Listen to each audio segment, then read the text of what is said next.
Salve, salve, tribuneiros de plantão, sejam mais uma vez muito bem-vindos direto do estúdio do TribunaCast, Campos do Jordão, a 1.700 metros de altitude, a cidade mais alta do país. E eu tenho muito orgulho de falar de Campos do Jordão para você que está aí do outro lado na telinha, nos acompanhando pelo YouTube, nos ouvindo pelo Spotify.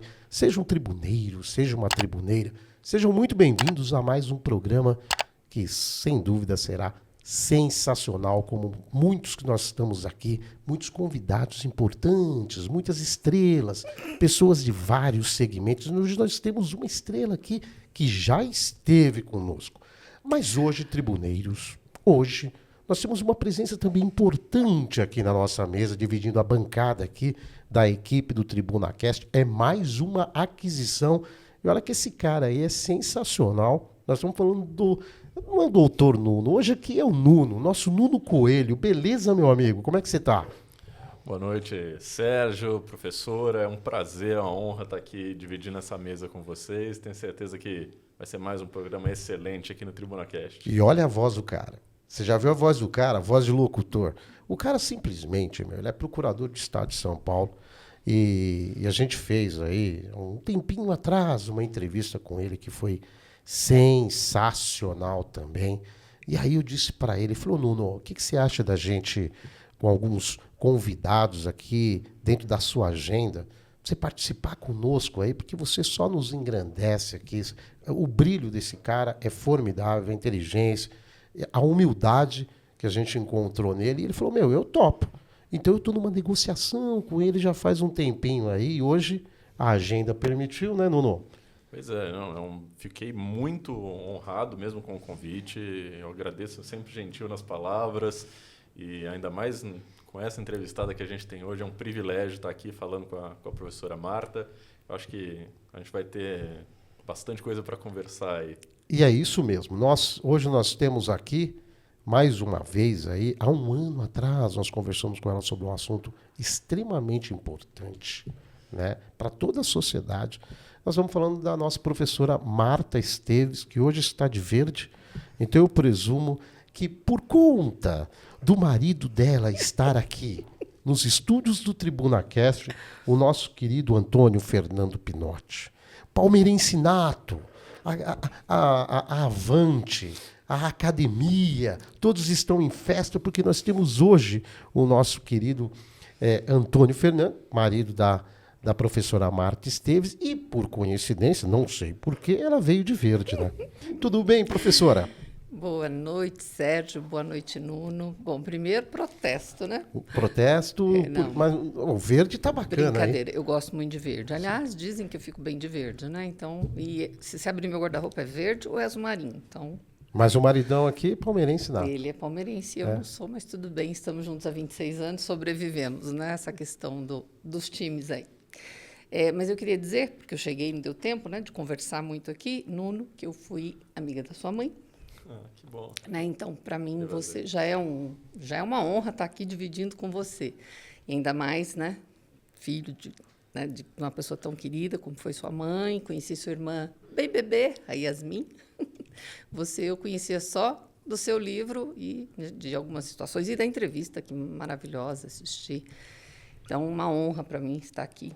A gente só traz, eu para não fazer feio aqui, Marta, então eu trago umas pessoas para dividir aqui, né, da equipe mesmo, aqui o Nuno, a Adriana Hag, Penilson Toniolo, o Thiago, o Carlos e tal, para a gente dividir a responsa, porque a nossa régua está lá em cima, né?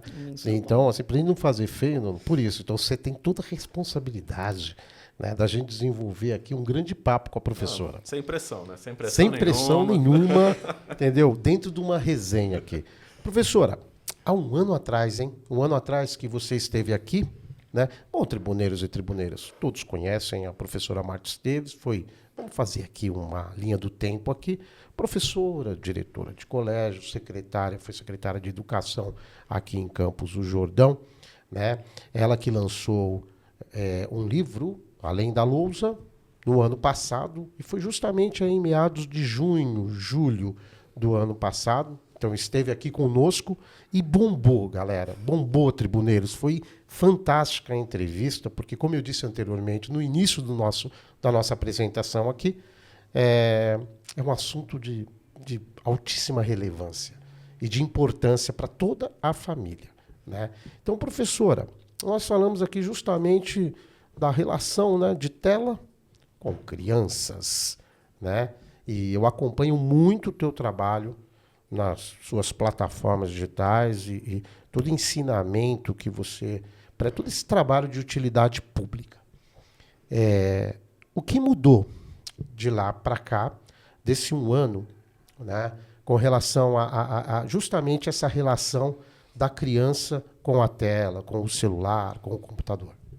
Eu adoraria, Sérgio, poder dizer que as coisas melhoraram, que há uma consciência maior, mas não é isso que a gente está percebendo.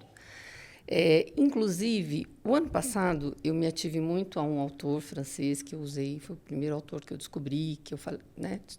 Estudei muito e falei muito sobre ele, mas eu trouxe um relato ano passado que, ao longo do período que eu fui secretária de Educação, de 2013 a 2021, e que, ao longo desse período, havia uma percepção de que alguma coisa não ia bem.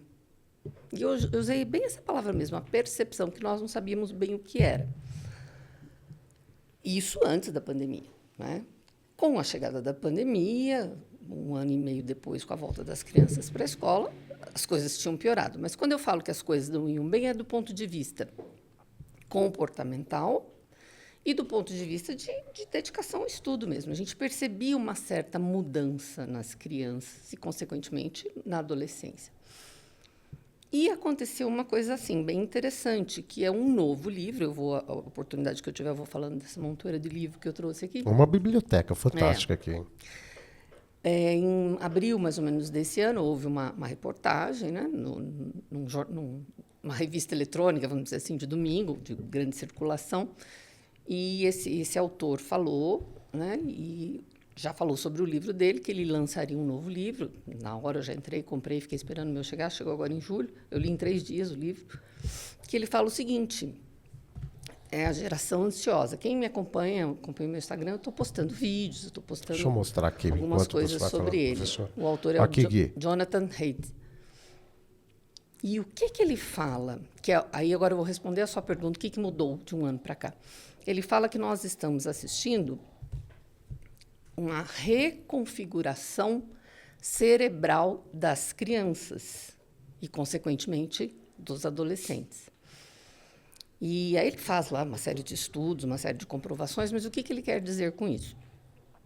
Em 2007, nós tivemos o ganho da mobilidade nos celulares, né? Os celulares passaram a ser os smartphones, né, com a internet, e que essa mobilidade no celular, que logo chegou, logo ganhou, né, ganhou o mundo, isso fez com que houvesse uma mudança na infância, no tipo de infância, no tipo de relação da criança com o mundo. E ele fala o seguinte, que nós tivemos uma mudança de uma infância baseada no brincar para uma infância baseada no celular. E que isso provocou, isso entre o período de 2010 a 2015. Aí, então, quando eu começo a fazer a linha do tempo, relacionando com a minha trajetória, 2013 a 2021, foi justamente quando a gente começou a perceber que alguma coisa estava muito diferente. O relato dos professores, gente, é um relato muito dolorido. Dos professores dizerem que está muito difícil dar aula, as crianças estão muito difíceis, as famílias estão muito difíceis, está tudo... É como se a gente estivesse quase que vivendo num caos. Então, assim, aí eu comecei a juntar as peças e falei, está aqui, né, a reconfiguração cerebral da infância em função do excesso de telas que a gente tem acompanhado. E quando a gente fala de excesso de telas, não é usar eventualmente, mas a gente tem assistido um absurdo de tempo de telas das nossas crianças que ficam 6, 8, 10 horas. Eu falo muito em escolas, né? E eu fui dar palestra em escolas de Fundamental 2, que várias professoras me relataram que dão aula de manhã e que as crianças dormem na sala de aula. Aí, quando você chama a mãe, mas é que ele fica jogando até de madrugada. Ele passa a noite jogando e sai do quarto e vem para a escola. Então, assim, isso criança de 10 anos, 11 anos, 12 anos, crianças ainda, nem adolescentes, pode dizer que é. Então, assim, eu tenho percebido que está ruim, todo mundo já sabe, né? Que a gente está vivendo uma questão de saúde pública, também todo mundo já sabe. Mas esse dado científico que esse autor traz, é que eu acho que começa a justificar e fazer com que a gente entenda um pouco o que aconteceu. Houve uma mudança muito grande na maneira da criança se relacionar socialmente, a questão comportamental, a questão do estudo. Então, eu assisti isso muito de perto. E acho que é por isso hoje, então, que eu me dedico a estudar nesse assunto, e principalmente, porque assim, também não adianta a gente ficar chorando e dizendo que a coisa está ruim, está ruim. Não, você tem que, de alguma maneira, você tem que intervir. Então, por isso que eu faço muito esse trabalho, falo bastante nas minhas redes sociais, dou algumas palestras, até aquela foto ali, por acaso é no Congresso de Municípios aqui em Campos do Jordão, mas eu tenho falado, né, em vários lugares sobre isso, alertando famílias. A gente precisa dar um passo atrás e repensar a nossa prática.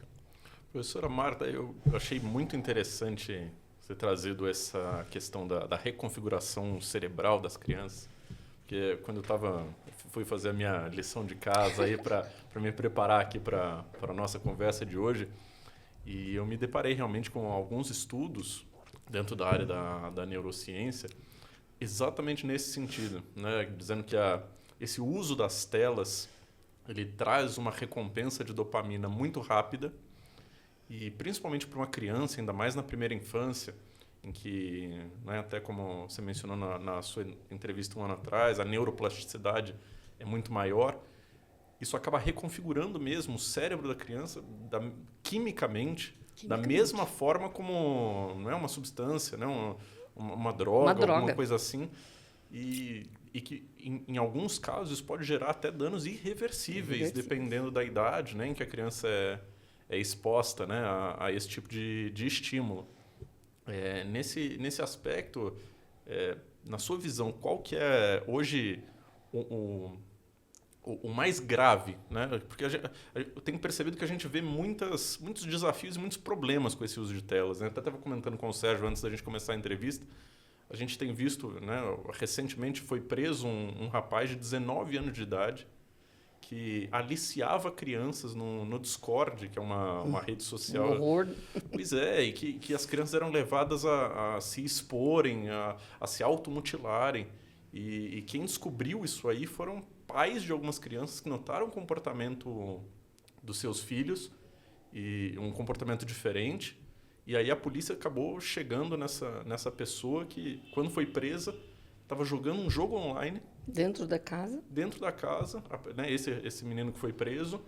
E o que chocou as pessoas foi que ele tratava tudo aquilo com um descaso, com uma frieza. Com uma frieza. Então, na sua visão, o que a gente tem hoje de mais desafiador? Olha, tão difícil responder sua pergunta, Nuno, porque são tantos problemas, tantos.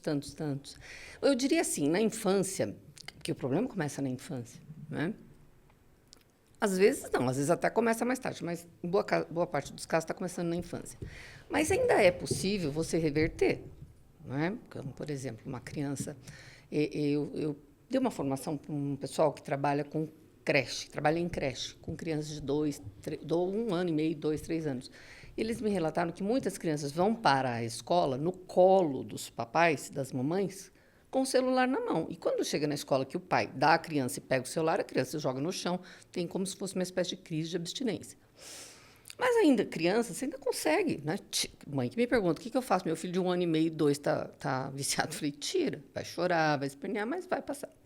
Conforme ela vai ficando mais velha, vai piorando. Então, assim, dizer o que é de mais desafiador? Primeiro, assim, como professora, eu vou dizer que é a questão do estudo. Né? Eu vou até lançar a mão aqui do livro que mais me ajudou, foi esse livro aqui, que se chama A Fábrica de Cretinos Digitais. Eu falei dele ano passado, mas eu não lembro que eu não trouxe. E ele fala o seguinte, por que, pela primeira vez, os filhos têm o QI inferior aos pais? Ou seja, é como se nós estivéssemos evoluindo enquanto sociedade, enquanto humanidade. Isso é geral, né, no mundo todo. Então, esse, para mim, talvez seja o problema mais grave, é que a gente está emburrecendo. E esse autor aqui, ele fala que ele foi muito criticado porque ele fez um diagnóstico muito ruim e meio que não deu muitas sugestões. Então, ele escreveu um novo livro chamado Faça-os Ler, dizendo que a leitura seria, então, uma maneira de combater os cretinos digitais. Então, assim, para mim, o problema mais grave que eu aponto é o estrago no estudo, o estrago no conhecimento. Porque hoje, eu falo, quem que vai ler Camões, quem que vai ler um tratado de física? Ninguém mais lê. É 5 segundos ali de um videozinho, já passa para outro, passa para outro. E isso faz parte da reconfiguração. Porque você não se aprofunda mais em leitura, é tudo... Porque eu também sou professor, né? Eu dei aula de Direito 2 anos na Universidade de Taubaté e tenho ainda bastante contato com alguns professores. E, recentemente, na faculdade, um professor me relatou que ele terminou de escrever um livro e que ele escreveu o livro totalmente em linguagem coloquial, porque ele percebeu que os alunos no curso de Direito não estavam mais lendo os livros que são necessários para a formação de um profissional do direito. Então, ele foi lá e escreveu um livro de direito em linguagem totalmente coloquial para ver se aqueles alunos, né, na faixa de 17 a 22 anos liam alguma coisa. Porque todos eles, ele relatou exatamente isso. Todos eles estavam passando para adquirir o conteúdo, né, das matérias, direito civil, direito penal, através de vídeos no YouTube, através de... 3 minutos, 5 minutos, Pois é. ou até menos. Na verdade, ele baixou a régua, né? Mas voltando um pouquinho, né? Assim, eu falei de um caso, de uma situação, mas existem outros milhões de problemas. Vou tentar pensar um ou outro que eu acho que talvez seja mais grave, um dos mais graves. Há uma reconfiguração nos relacionamentos. As pessoas se relacionam muito hoje, né, de maneira virtual. Então, dificuldade de olho no olho. E aí tem um problema, gente, que é um problema assim, delicado, mas, né, nós estamos em adultos irão assistir. Existe um dado muito sério que está acontecendo hoje, um excesso de acesso à pornografia na infância. Não é pornografia infantil, porque, inclusive, pornografia infantil não existe. Porque pornografia, porque a pessoa que pratica o que... Ela tem autorização. Uma criança que tem a sua imagem usada pela pedofilia ou qualquer coisa do gênero, isso você não pode chamar de pornografia infantil. Você tem que chamar de abuso sexual online, outra coisa. Agora, eu estou falando de crianças que acessam pornografia, porque não tem filtro, porque não tem como você... Se o pai e a mãe não tiver antenado nisso e não puser um filtro, um family link, qualquer coisa, que existem várias, controle parental. Se o pai e a mãe não puser, a criança pode acessar qualquer coisa. O que ela quiser. Uns meses atrás, uma tia de uma criança falou para mim, mandou uma mensagem, meu sobrinho de 10 anos estava viciado em pornografia. Eu falei, que coisa estranha. Comecei a estudar, comecei a ver. É verdade, tem muita criança viciada. A professora, mas isso é gravíssimo. Gravíssimo. Nossa, E isso gravíssimo. faz a mudança nos relacionamentos. Sim. Como é que essa criança vai desenvolver a sua descoberta da sexualidade? Mas a pergunta... Totalmente viciada. Assustador. Eu acho isso assustador. A pergunta de 1 milhão. Como coibir? Quais são as dicas? Porque o pai e a mãe eles vão ter que estar em cima. E a ideia é essa mesmo, é fiscalizar ao máximo, né, até o comportamento da criança dentro de casa. A partir disso também o próprio comportamento da criança com ela, em termos de relações mesmo, pessoais. Como fazer para que a criança tira o celular de uma criança, tira o computador de uma criança, se verificar que ela está o tempo todo na internet e conversando com estranhos, neste caso, principalmente, o que se faz? Na verdade, tem muito mais coisa. Eu só falei de 2. Sim, esse é um exemplo, mas é bom a gente... De cabelo eu branco, acho que só essa questão, dentre outras, e essa eu gostaria até de estar estendendo um pouco mais contigo, professora, a respeito dessa questão, uma questão muito séria. O próprio delegado, Luiz Geraldo, ele é um combatente assim... Nossa, ele não dorme. Se ele ficar sabendo de alguma coisa, ele vai atrás do cara, da pessoa que está... Enfim... e faz um ótimo trabalho, por sinal. Faz, sim. Eu gostaria de estender um pouquinho mais nessa questão, nesse perigo, né? E você está falando de criança com que idade?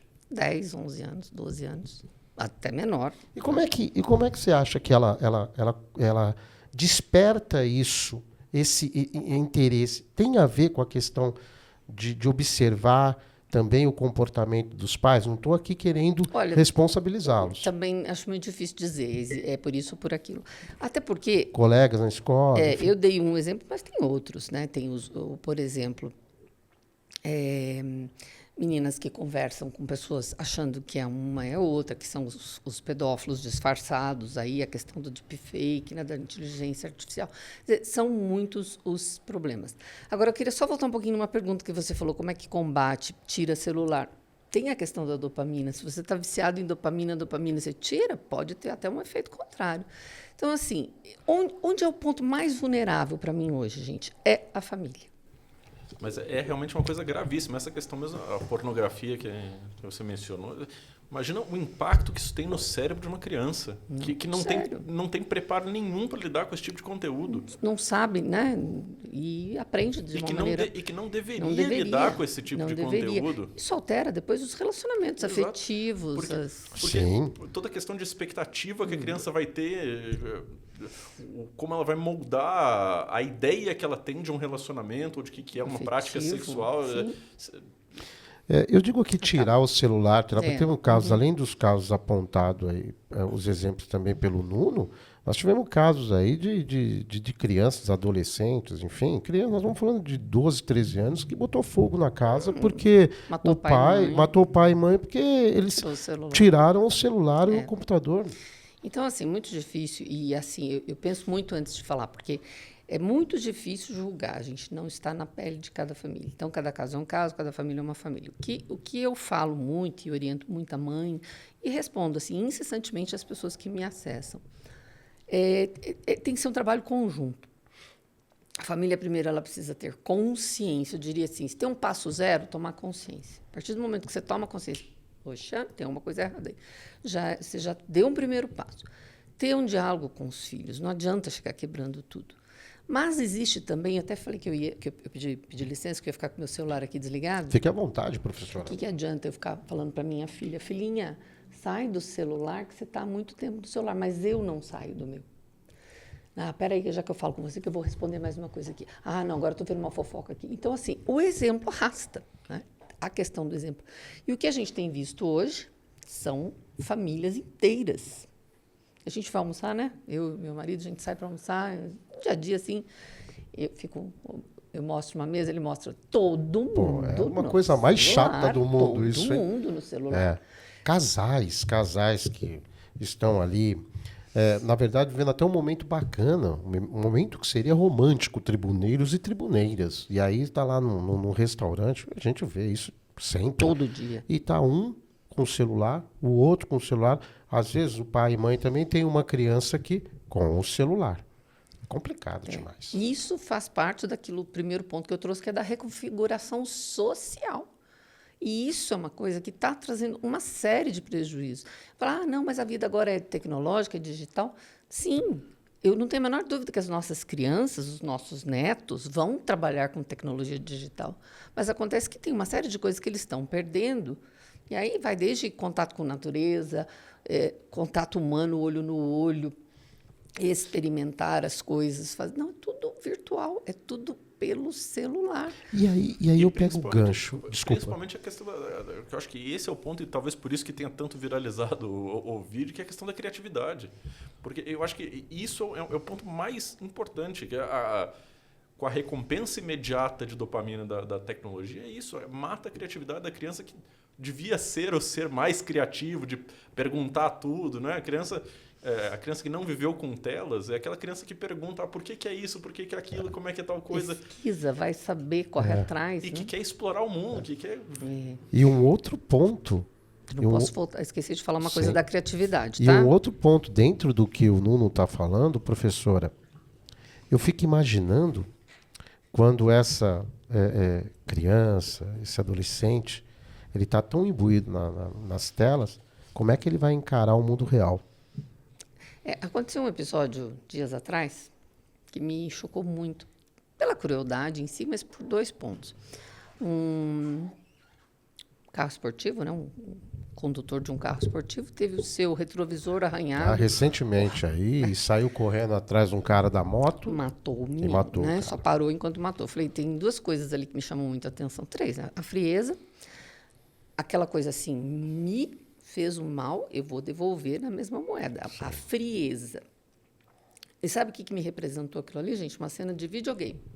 A sensação que eu tive, que esse rapaz se achou perseguindo lá o... Tava jogando GTA. Eu não sei os nomes, mas deve ser. Eu fiquei com essa sensação. Acho que esse cara se viu numa tela jogando videogame e Porque não é perseguiu até matar. possível, né? Não é possível que um cara como esse persegue... Você viu esse caso, né? Persegue o motoqueiro por conta do retrovisor e vai lá e mata o cidadão. Tem uma questão que eu acho muito grave. Aliás, tem um livro aqui que eu gosto muito dele, que assim, a tecnologia ela é fantástica, ela é maravilhosa. Não é tecnofobia, não se trata de negar e dizer... Nós seríamos, no mínimo, hipócritas, não é? Quantas pessoas estão nos assistindo do outro lado, até de outro país. Eu fiz live com mães brasileiras que moram na Alemanha, que moram na Austrália. Então, a tecnologia ela é fantástica, ela tem que ser usada a nosso favor. E essa autora aqui, ela traz uma coisa que eu gosto muito. Ela fala de você usar a tecnologia a seu favor, inclusive para desenvolver, melhorar as questões do desenvolvimento dos neurotransmissores. Ocitocina, endorfina e serotonina, que você pode, com atividades feitas por meio dos vídeos, das telas, aumentar os níveis. E ela fala sobre a ocitocina, que é o que a gente chama de hormônio do amor, que se dá nas relações afetivas, nas relações de afago, de carinho, que a gente está diante de algumas gerações que estão crescendo totalmente frias, porque não desenvolvem a ocitocina, porque se relacionam apenas virtualmente. Falando. Isso é muito sério, né? Agora, eu falei que eu não queria deixar de falar de 2 coisas. Primeiro, da questão da criatividade. Nós temos uma avaliação internacional, eu não vou me lembrar a sigla, mas é PISA, né, que é alguma coisa de Programa Internacional de Avaliação. E o Brasil sempre vai mal nessas avaliações, né? Nunca vai muito bem. Em matemática e leitura, a nota do Brasil sempre da segunda metade para trás. Mas eles nunca haviam avaliado a criatividade. E esse ano avaliaram. Em 2023, avaliaram a criatividade e saiu a nota agora recentemente. O Brasil foi super mal. Mais de 55% dos alunos brasileiros foram muito mal em criatividade. E o Brasil ficou, assim, 44ª posição de 54, 55 países. E isso é um indício também de que o excesso de telas está matando a criatividade. Por quê? Nuno e Sérgio, pasmem, né? O Brasil é o número 1 em acesso a redes sociais e a aplicativos de mensagem. Então, olha, quanto mais tempo, olha os cretinos digitais aqui, olha a fábrica. Somos os maiores consumidores disso. Né? Quanto mais tempo de telas, menos tempo de estudo, menos tempo de criatividade. Isso hoje é dado, é estatística, é ciência. Comprovadamente, nós estamos ficando cada vez menos criativos em função do excesso de telas. Professora, mas a gente está... Acho que o problema está escancarado. E a gente começou a falar um pouco sobre as soluções. Né? Você mencionou a família, eu acho que esse é o ponto mesmo. É aquela coisa do o exemplo arrasta, porque isso, a criança... Pode me corrigir se estiver errado, mas acho que vai saber muito melhor do que eu. A criança, ela imita os pais. Em todos os aspectos. Eu lembro que... quando era criança, via minha mãe andando com a maleta de médica dela, eu queria pegar uma maleta para andar igual ela, de maleta de médico. Então, assim... A criança quer imitar os pais, né? Nessa primeira infância, ela vai fazer o que ela está vendo o pai fazendo, né? A referência que a criança tem. Mas eu vejo que um desafio grande é quando a criança começa a conviver com as outras crianças. Que ela vai para a escola, e aí eu enxergo um desafio muito difícil. Queria ver o que você pensa sobre isso, que até teve uma discussão que aconteceu há um tempo atrás na internet sobre isso. Vamos dizer que a criança está no segundo, terceiro ano e o pai limita a tela, tira o celular, tira a tela.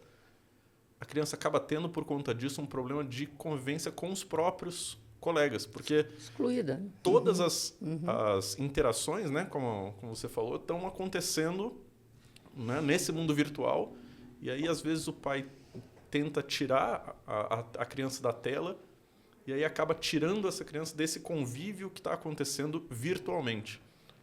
Como conciliar isso? Eu vejo acontecendo muito o contrário, porque os pais... É isso, mas para não ocorrer isso, todo mundo deixa. Eu cansei de escutar a mãe falando para mim assim, eu deixo porque todos os amigos dele usam, então por que eu não vou deixar? Então, é mais fácil, entrar na vala comum, todo mundo faz. Agora há pouco você falou de um assunto, eu falei, não posso esquecer de comentar isso aqui. Teve uma articulista, não, como é que fala? Colunista da Folha, uns 2, 3 meses atrás. Ela escreveu um artigo que me chamou muito a atenção. Quem sou eu para lutar contra fala o nome, né? Criador do Facebook e da Instagram. Aí eu fui ler por que ela estava falando daquilo. Né? Ela disse que chamou a filha de 14 anos, chamou um grupo de amigas para dormir na casa dela. E que as meninas brincaram, fizeram uma série de atividades. E quando deu umas 9 horas da noite, ela falou, meninas, agora vocês me entreguem o celular, que vocês vão dormir. Teve menina que começou a chorar, teve ataque. Aí que a filha foi para a mãe e falou assim, mãe, você está queimando meu filme. Nunca mais ninguém vai querer vir na minha casa. Como que você faz isso? Bom, enfim, ela deixou. E ela falou isso. Quem sou eu para lutar contra?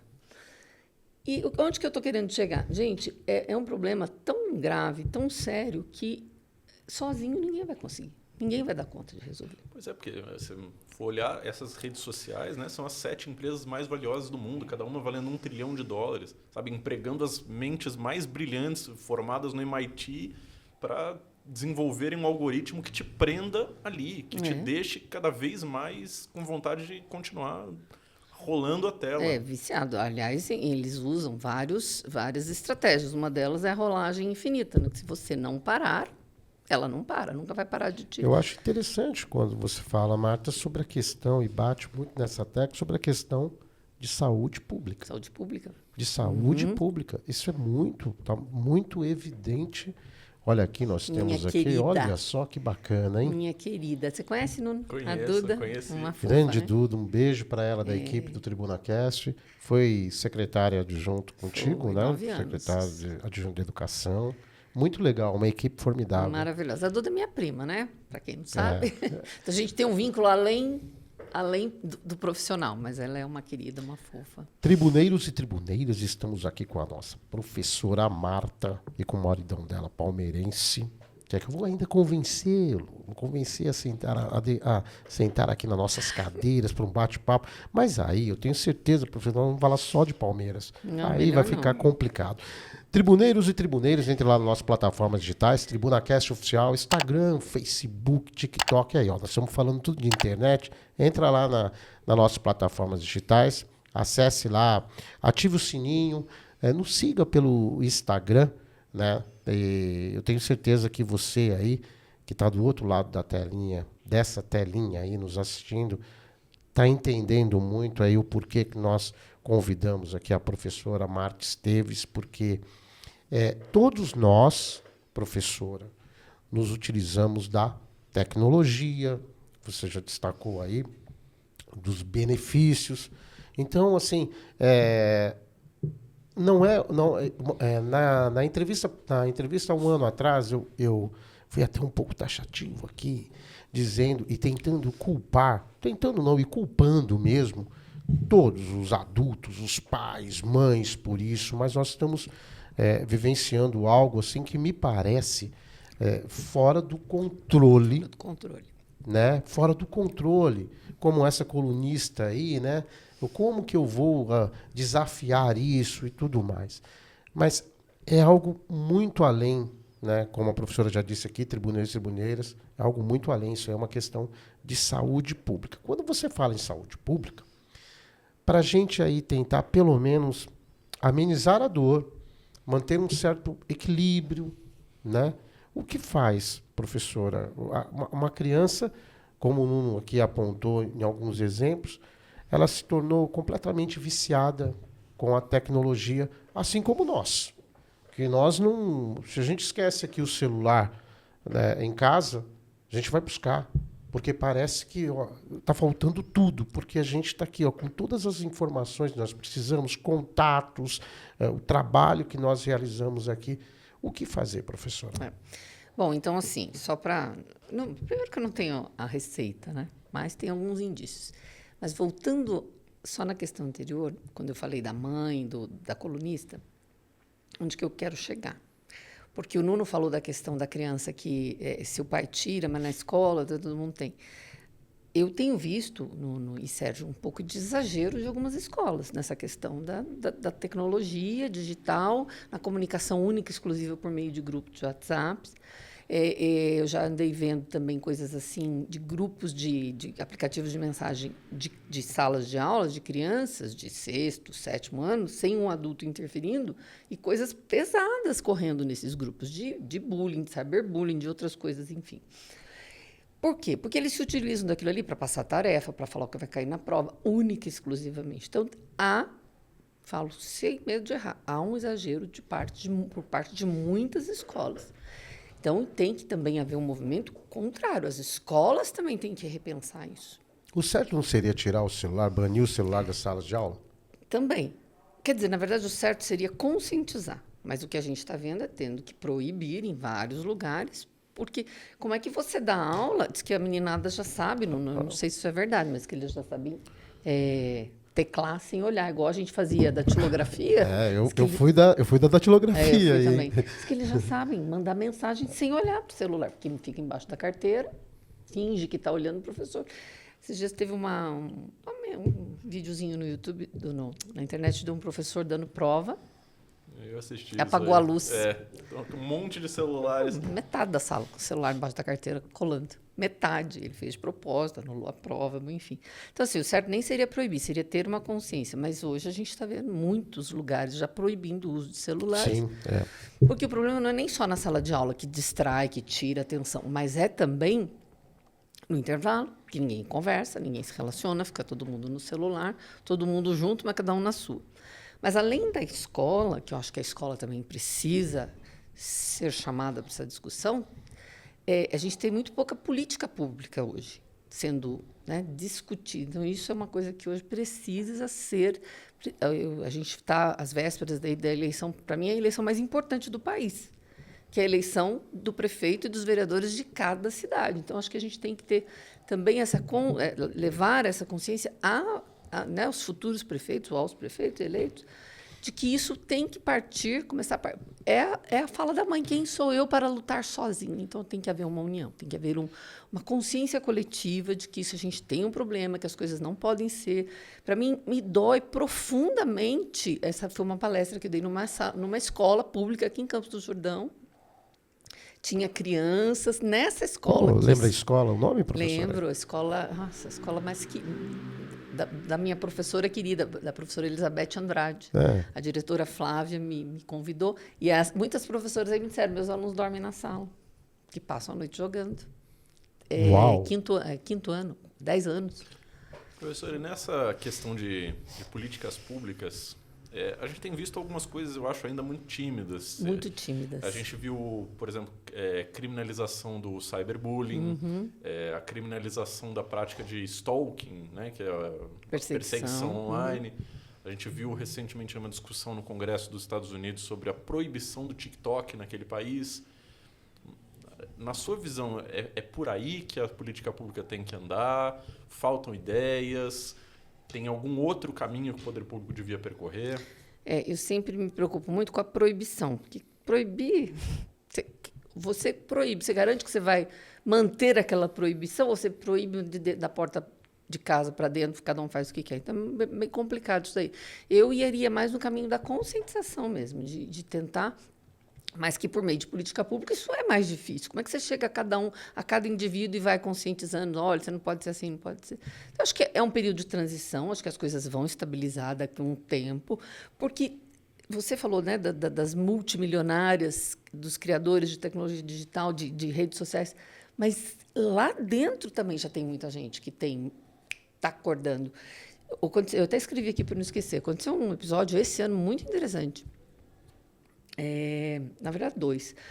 Os Estados Unidos é formado por 51 estados, né? 50 estão processando o criador da Meta por conta dos filtros, por ele não ter permitido não tirar os filtros.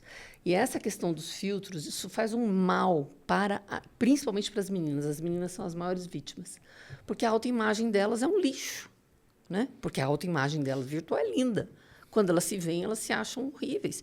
Isso causa um transtorno, um mal-estar, uma questão de ansiedade, de depressão e de ideação suicida. De aceitação. Né? De aceitar. E aqui a gente conversou com algumas pessoas também a respeito disso, alguns convidados. Eu até fiz uma brincadeira aqui, que são tantos filtros, que se a pessoa desaparecer, é difícil localizá-la, porque você não sabe quem é quem. Não né? tem como. Uma questão de uma baixa autoestima tremenda. Baixa autoestima muito grande. Então, essa questão dos filtros... Então, só para não perder o fio, né? Aí, outra coisa dos Estados Unidos que aconteceu este ano, que eu achei assim, muito impactante, foram chamados 5 criadores das redes sociais, foram ao Senado norte-americano. E para meio que dar satisfação, né, do que eles estão fazendo. E quando eles entraram, tinha assim... Quem quiser dar um Google e procura essa... Porque é muito impactante a cena. Vamos chutar 100, 120 pessoas, 200 pessoas, com as plaquinhas, com os nomes dos seus filhos. Todos morreram por alguma questão relacionada às redes sociais. Ou pelos desafios, ou por meninas que ficaram com essa coisa do filtro, acabaram se suicidando, outros que compraram droga e tiveram overdose. E eu não vou lembrar os nomes das pessoas, né, mas o presidente do Senado, lá, não sei como é que chama, lá, aqui diferente, ele falou para o dono da Meta: o senhor tem sangue nas mãos. Então, assim, essa responsabilização, que é muito maior do que uma política pública que a gente posta aqui, isso é uma coisa que não pode sumir do nosso radar. Isso é uma coisa que precisa acontecer.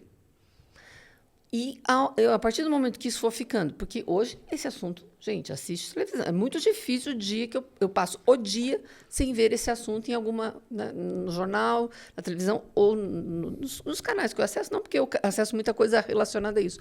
Mas isso é um assunto que está na mídia hoje. Na mídia, não só nas redes sociais. Está na televisão, está nos jornais. Então, tem muita gente preocupada com isso. Então, acho que o caminho é esse, ir trazendo a consciência coletiva. Eu acho que essa questão da responsabilização também é uma coisa muito importante. Eu tenho acompanhado também uma discussão que tem sido feita na União Europeia, que é com relação ao algoritmo em si. Porque hoje, na rede social, né, na rolagem infinita, você não vê o que você quer ver, você vê o que o algoritmo te manda ver. Tem um livro muito interessante sobre isso que chama Algoritmos de Destruição em Massa. É um excelente livro. E em que os autores eles falam exatamente sobre esse tema. E que o que as redes sociais perceberam é que o conteúdo que mais te prende, e principalmente aquele conteúdo que faz com que você compartilhe, que você mande para o outro, é um conteúdo que de alguma forma mexe com você emocionalmente.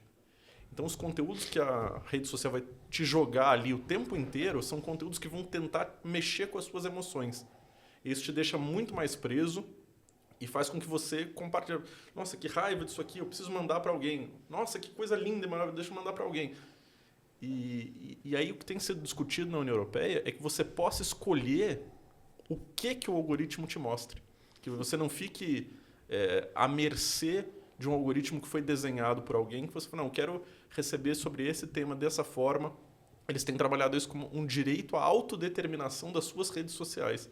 É um debate fantástico, interessantíssimo. E interessante, né?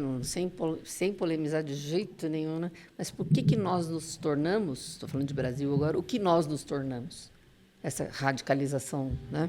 De um contra o outro, não vou falar, né? Direita e esquerda. Nós estamos, no ano passado, falando justamente a questão do lixo que vem para o Brasil, em termos de informação na internet, porque como nós somos os primeiros no mundo como consumidores, nós consumimos tudo.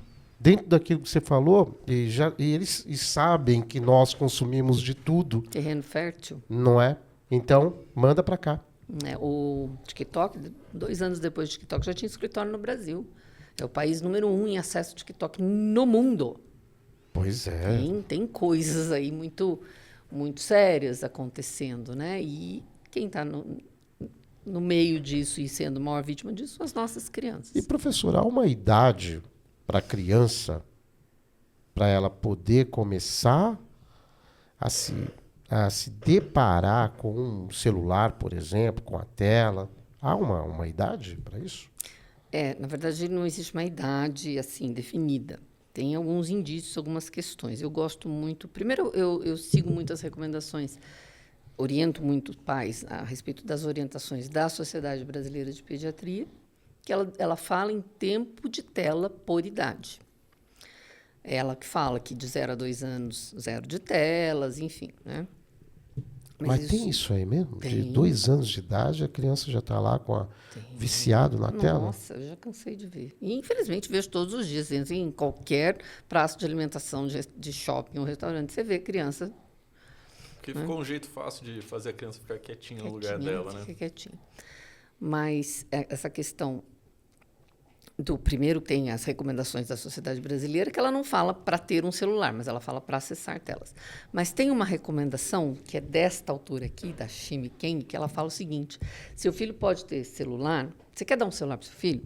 Então, você tem que responder sim a 3 perguntas. Primeiro, o seu filho está regulado emocionalmente, ou seja, se ele ver alguma coisa que não o agrada, ou se ele, de repente, se alguém contrariá-lo, ele vai se desequilibrar ou não, ele fica emocionalmente regulado e não se abala. Se você responder sim, tem a segunda pergunta. Se o filho se relaciona emocionalmente com as pessoas, tem relação social, ele conversa com as pessoas, ele olha nos olhos das pessoas ou não, ele só... Se você responder sim, não, meu filho é um menino que tem, né, totalmente bem resolvido socialmente falando. Aí tem a terceira pergunta. Quando você pede uma coisa para o seu filho, ele faz na mesma hora ou ele procrastina?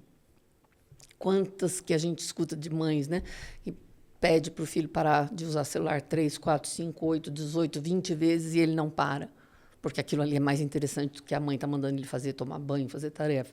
Então, se uma criança já tem esses 3 aspectos, né, se ele está regulado emocionalmente, se ele tem uma questão social bem resolvida e se ele não procrastina, se ele faz o que tem que ser feito na hora. Se responder sim a essas 3 perguntas... Mas aí a mãe... Eu vou professora... dizer que isso aí serve até para os adultos, viu?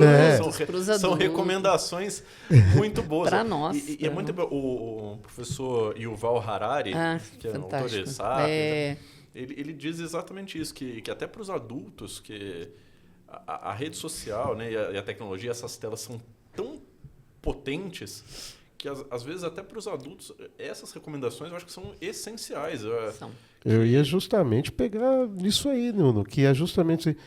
primeiro que o pai e a mãe passam a ser meio que um terapeuta, né? Olhando assim o comportamento antes, né? O comportamento da criança, do adolescente.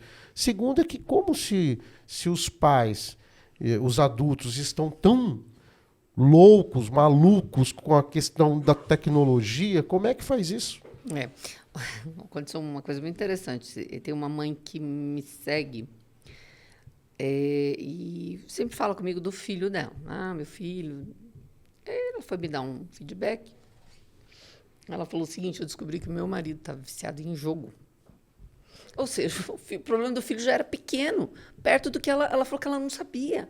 E quando ela começou a perceber, que ela falou, você fica muito no celular, vamos dar um pouco mais de atenção para o menino. Ele falou, não, mas peraí. Ela começou a perceber, ela foi, entendeu? O cara é viciado em jogo, de ter que fazer terapia, de ter que ser... E isso é uma coisa gravíssima. Dos últimos 2 anos, como a gente viu essa ascensão desses jogos de aposta, de bets, como isso tem se disseminado. Eu vi um dado recentemente que me deixou chocado, que... fizeram uma estimativa de que o dinheiro que foi, né, a quantidade de dinheiro que foi colocada nessas apostas, né, nesses jogos, já é 3 vezes maior do que a quantidade de dinheiro que as pessoas físicas têm em bolsa de valores no Brasil. Quem somos nós para lutar contra as bets? Por isso que eu digo que essas recomendações, né, de estar emocionalmente estável, de não procrastinar, são até para os adultos mesmo, para que você não se exponha a uma rede social que está ali desenhada para te pegar pela emoção, para tentar te prender ali, numa situação, né, num estado vulnerável, quando você não esteja emocionalmente estável. Para você ter uma ideia, recentemente aí estive eu, o Humberto, da Futemania, a filha dele, a Luísa, nós estivemos no Allianz Parque, está aqui o nosso querido palmeirense, estivemos no Allianz Parque acompanhando uma partida sensacional, viu, que era Palmeiras e Bahia. Ganhamos, hein? Ganhamos. Ufa! Então, o que acontece? Lá mesmo, você está falando de joguinhos de apostas, lá eu percebi, nós estamos aqui, né, próximo aí ao banco de reservas ali dos jogadores, e aí eu comecei a olhar em volta. A galera, ela não estava assistindo o jogo, ela estava jogando ali, ela estava na internet, quer dizer, apostando, ela estava na internet ali no celular. Ou seja, isso certamente acontece no teatro, está acontecendo no teatro, está acontecendo no cinema, está acontecendo, bom, na praça da alimentação de shoppings e tal. As pessoas estão... não dá mais, as pessoas estão completamente viciadas, professor. E só não acontece em locais que é proibido. O cinema ainda é proibido, você ainda vê. Outro de mesmo, fato, né? Teatro, alguém meio que Mas, do contrário, se é um lugar que é de livre acesso... E aí, professor? Então, de um ano para cá, parece que só piorou a coisa. Eu falei para você, eu adoraria chegar aqui e dizer, não, as coisas eu estava melhoraram. pensando aí que a professora ia falar assim, olha, tivemos um avanço intelectual fantástico, nós estamos aí cada vez mais... Chega a ser quase talvez eu seja forte aqui numa certa análise, acaba criando isso assim um certo retardo mental. O termo que esse autor aqui usa, eu falei muito rapidamente dele, onde que eu mostro? Aqui. Tá pegando aí. A fábrica de cretinos digitais. Cretinos é um termo que hoje não se usa mais, não da maneira que ela foi criada. Porque antigamente, cretino, imbecil, idiota não eram xingamentos. Eram categorias médicas. Categorias médicas para definir baixo nível de intelectualidade. Eu acho que é cretino, imbecil, idiota, quanto mais, mais forte. E ele revisitou esse termo e trouxe para essa capa do livro. Cretinos digitais é o que nós estamos nos tornando, gente. Isso é muito sério. Então, assim, quando você me pergunta o que fazer, além de fazer o que eu faço, que eu brinco, que meus cabelinhos não estão ficando brancos à toa, cada pessoa, cada um vai ter que analisar a sua realidade, a sua casa, a sua família, e naquilo que está te afetando. Você já estava conversando com o pessoal que eu convivo, tudo, e que eu acompanho muito a questão das crianças, e fico pegando no pé, não sei o que lá. Mas eu falei, olha, eu vou falar uma coisa. Pessoas me pagam para eu falar isso, eu vou longe para falar, eu vou falar aqui para vocês de graça. Vocês estão viciados no celular. Ficaram me olhando assim. Falei, gente, não adianta pai e mãe, se pai e mãe não se emendarem, pensar um pouco que tem que ter momento de qualidade com o filho, que tem que ficar um pouco, que seja do seu dia, sem celular na mão. Ninguém vai morrer se ficar um pouquinho sem, se soltar do celular. Porque pensar um adulto, pai, mãe, o tempo todo. A questão da ocitocina, eu me lembrei que os médicos, e essa médica que fala que o momento de maior criação de ocitocina é quando a mãe amamenta o filho. O que eu já vi e sei, ouço relatos de mãe amamentando com o celular na mão. Quer dizer, o que é mais importante? É a rede social, é o celular, é o aplicativo de mensagem, do que aquilo que ela está vivenciando ali. Então, assim, onde está o maior problema? É no adulto. O adulto precisa tomar consciência. Nós, adultos, temos que tomar consciência. Nós estamos viciados. Nós estamos fazendo essa reconfiguração no cérebro das nossas crianças. Mas nós é que somos os... Eu não gosto de usar a palavra culpado. Acho muito pesado isso. Até porque muita gente a gente não sabia o que ia acontecer, não é? Quando veio a mobilidade para o celular em 2007, quando os primeiros celulares com câmera frontal, depois as redes sociais com essa força toda. Mas, então, hoje está de um jeito que tem que haver no mínimo, tomar consciência. Eu fico muito impactada ainda quando eu vejo criança muito pequena, bebê com o celular na mão. Falei, gente, eu brinco com o Antônio. Falei, daqui a pouco eu vou começar a arrumar confusão na rua. Porque a minha vontade é falar, moça, mãe, você tem noção de que... Você já fez isso? Não, só com conhecidos. Você já chegou já, professora? Falou assim, pelo amor de Deus. Fico com muita vontade, Sérgio. Sérgio, esse ano eu vou fazer 60 anos. E diz que conforme a gente vai ficando mais velho, a gente vai perdendo alguns filtros, vai ficando mais bocudo. Então, o ano que vem, você me chamar aqui, talvez... Perfeito. Vou fazer essa mesma pergunta. Talvez. Já vai ter algum caos. Já vai ter vários casos aí. Com muita vontade. Com muita vontade. Às vezes, já aconteceu isso comigo em... consultório médico, aí eu converso com a mãe, mesmo? Você percebe. Mas, e aí, assim. vamos lá. Consultório médico, um exemplo, obviamente, aí que a gente vai. Aqui ninguém vai falar nome de consultório de nem nada, nem local. Já chegou aí, como é que foi a relação aí? Você está aqui num consultório médico, guardando para atendimento, tem uma mãe ali. Aconteceu isso já? Já aconteceu e até. Porque daí o que a pessoa geralmente fala assim? Não, ele fica só um pouquinho.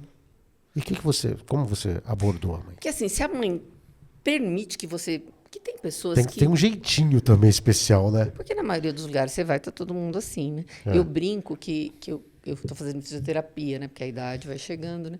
Quando eu vou e que eu tenho que esperar um pouco, eu sempre levo um livro na bolsa. Eu falei que é o máximo da ostentação hoje. Você abre a bolsa e saca um livro. E de papel, né? De papel e começa As pessoas ficam impressionadas com isso. Criança louca, né? Com um livro na mão.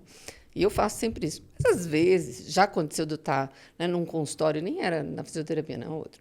E tinha uma mãe que tinha trocado, no mínimo, um sorrisinho assim para mim. Quando você percebe que existe uma possibilidade, aí eu falei, ele fica muito tempo no celular. Não, fica só um pouquinho. Aí, às vezes, eu aproveito e falo do meu Instagram, onde eu faço a unha também. Se todo mundo que está lá, eu já passo o Instagram, já falo. Então, assim, quando você percebe uma possibilidade de chegar na pessoa, mas a grande maioria das vezes, você vai e as pessoas estão hipnotizadas ali. Então, aí não tem como. E aí, para chegar aí na mãe, como é que é? Tem um jeitinho especialzinho e tal? Mãe, nosso filho... Ele fica muito tempo? A primeira pergunta que eu faço... E tem mãe que abre o jogo, fala, não, ele fica. Meu filho está viciado, eu não sei o que eu faço. Falo, então, mãe, não faz bem para ele, conforme a idade, eu vou com jeitinho. Mas eu também não vou na rua, ainda não, assim... Não, mas vai chegar esse momento. Estou sentindo aí que, próximo ano, ou daqui a pouco, não precisa nem terminar esse ano, eu tenho certeza que a Marta vai estar aqui novamente, ela vai falar, olha, já derrubei umas 3 ali, 4 pessoas ali já estão lá com raiva de mim porque eu cheguei na rua e falei. Rua, que eu digo, é no lugar fechado. Sim, claro. Quando a gente fala de conscientização, é exatamente isso. Não né, efetivamente de abordar as pessoas, não, mas eu acho que é um trabalho muito importante que você faz nesse aspecto, de levar mesmo essa informação para as pessoas, para que elas tomem consciência disso. Eu tenho um vizinho que eu amo de paixão. Ele vai fazer 2 anos, agora, no último dia de agosto. Desde o dia que ele chegou em casa, o primeiro chorinho dele, né? Que é amiga da mãe, acompanho, e 0 telas. E ela fala, aprendi com a tia Marta. Né? Então, é 0 telas, o menino arrasta caixa de papelão pelo quintal, ajuda a dar pregador para a mãe. É uma criança extremamente arteira, saudável. Olha, e é 0 criança telas. tem que ser arteira, Tem né? que ser arteira. Tem que brincar, né? Eu fui uma criança que enfiei o pé na lama. Eu também. Sabe? Eu gostava disso. Eu até, você comentou na entrevista um ano passado da questão do ortopedista, eu quebrei os 2 punhos, sabe? Um foi jogando...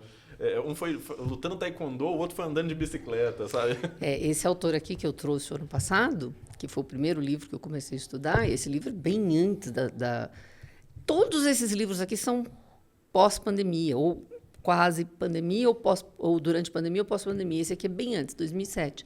E ele já falava dessa crise de falta de natureza na vida das crianças. Ele criou um termo chamado TDN. Ele parafraseou o TDAH e fala que as crianças sofrem hoje de transtorno de déficit de natureza, não convivem com a natureza.